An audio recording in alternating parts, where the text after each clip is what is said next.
राज्यसभा सांसद प्रदीप टम्टा ने केंद्र व राज्य सरकार पर निशाना साधते हुए कहा है कि भाजपा की सरकारों को जन सरोकार से कोई लेना देना नहीं है।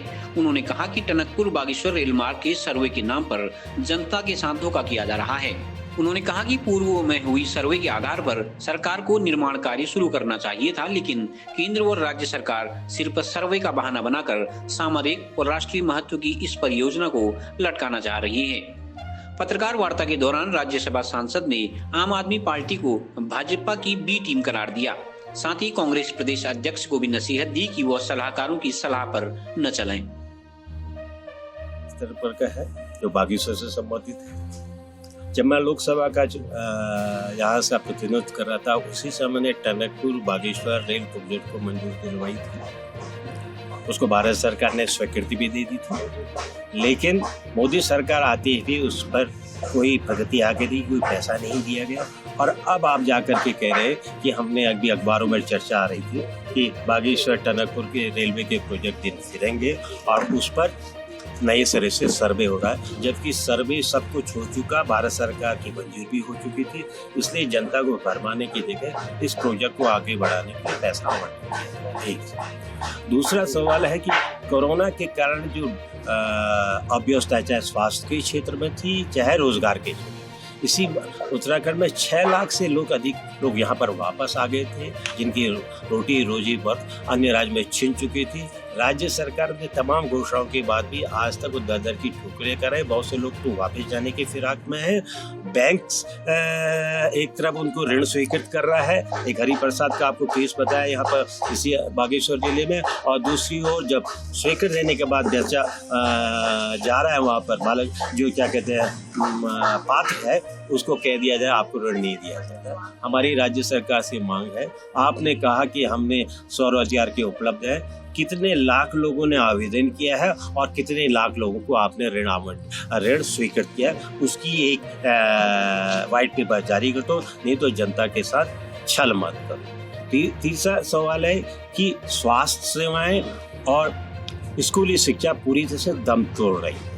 इसी बागेश्वर जिले में मुझे चीचे से एक बच्ची ने सूचना दी, मार्च के दिन तक कॉलेज में पढ़ता है, 10 बच्चे हाई स्कूल में और 3 इंटर में है। वहाँ पर न नेट काम कर रहा है और लोगों के बच्चों के पास ऑनलाइन शिक्षा जाने ने स्मार्टफोन है। 20% बच्चों के पास है। सरकार अगर ऑनलाइन की बात करती है तो सबसे पहला काम है नेटवर्क की रीच को दूरस्थ क्षेत्रों तक पहुँच जाए, और दूसरा गरीब परिवार के बच्चों के पास जिनके परिवार स्मार्टफोन को अफोर्ड नहीं कर सकते हैं, अगर आप जनधन के खाते के द्वारा, अगर आप उज्ज्वला स्कीम के द्वारा निःशुल्क गैस सिलेंडर देने की बात करते हैं, तो क्यों नहीं गरीब परिवार के बच्चों को स्कूल की शिक्षा चालू करने के लिए आप स्मार्टफोन निःशुल्क रूप से उनको दीजिए, जिससे कि अपने शिक्षा के कैरियर को आगे बढ़ाए। आम आदमी पार्टी की बागेश्वर में दस्तक किस रूप में देखते हैं? देखिए, 2022 के लिए कांग्रेस पूरी तरह से संगठित है, पूरी तरह से कांग्रेस चुनाव को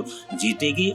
ये आम आदमी पार्टियां जो पार्टियां आ रही हैं, ये बीजेपी की बी टीम के रूप में एक सुनियोजित षड्यंत्र की तरह यहाँ भेजी गई हैं। देश के विभिन्न राज्यों में बीजेपी ने एक रणनीति बना ली है कि सरकार से जो लोगों का गुस्सा है, वो गुस्सा संगठित होकर कांग्रेस के पक्ष में न चले जाए, क्योंकि उत्तराखंड में सिर्फ कांग्रेस ही एक राष्ट्रीय पार्टी है विकल्प के रूप में। इसलिए एक थर्ड को क्रिएट करने की एक साजिश है, जिसे मैं समझता हूँ आम आदमी पार्टी का यहाँ पर कोई बहुत ज़्यादा इम्पैक्ट नहीं होने वाला। प्रदेश अध्यक्ष जी से एक ही सलाह है कि आप ऐसे सलाहकारों से बचें।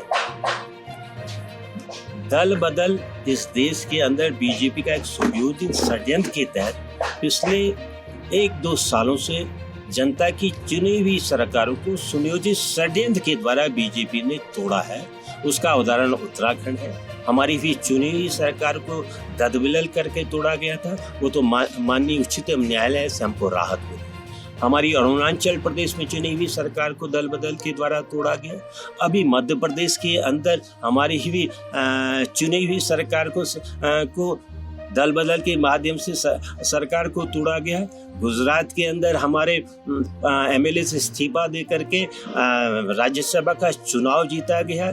वही चीज़ कर्नाटक में हमारी की गई कि वहाँ पर हमारे लोगों से दल बदल करा गया। तो दल बदल लोकतंत्र को कमजोर करने के षड्यंत्र है। तो इसलिए मेरी मुख्य अपने प्रदेश अध्यक्ष से अनुरोध है कि ऐसे लोगों के बारे में आप कहते हैं कि बंद दरवाजे से राजनीति नहीं होती है, लेकिन जो दल बदल करके पार्टी और जनमत को लूटते हैं उनके साथ वो सामान्य लोग हैं, उनको उनके अपराध को क्षम्य नहीं किया जाए।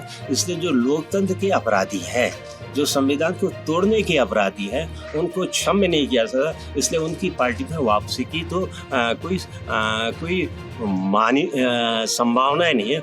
और हमारा राष्ट्रीय नेतृत्व ने कहा भी है, राष्ट्रीय नेतृत्व ने, कि दल बदल के द्वारा लोकतंत्र के हत्या भारतीय जनता पार्टी कर रही है। तो इसलिए जो लोकतंत्र की हत्या करें उसको हम कैसे स्वीकार कर सकते हैं। कांग्रेस कहती है कि हम गरीब के साथ न्याय करेंगे, और हमारे नेता राहुल गांधी जी न्याय योजना इसीलिए शुरू की थी कि गरीब को भी लेके इस देश में उसकी आर्थिक प्रगति में उसका भी हिस्सा है। तो जिस तरह हमने उस समय कहते हैं 6,000 रुपया न्याय देंगे, ये न्याय योजना का ये हिस्सा है कि गरीब को हम बिजली है, पानी है, शिक्षा मुफ्त देंगे। तो जो हमारे पूर्व में हरीश राव जी ने कहा, वो उत्तराखंड के आम आदमी और गरीब की आवाज़ है, उसको के लिए कांग्रेस कटिबद्ध है। सीसीएन न्यूज के लिए सुरेश पांडे की रिपोर्ट।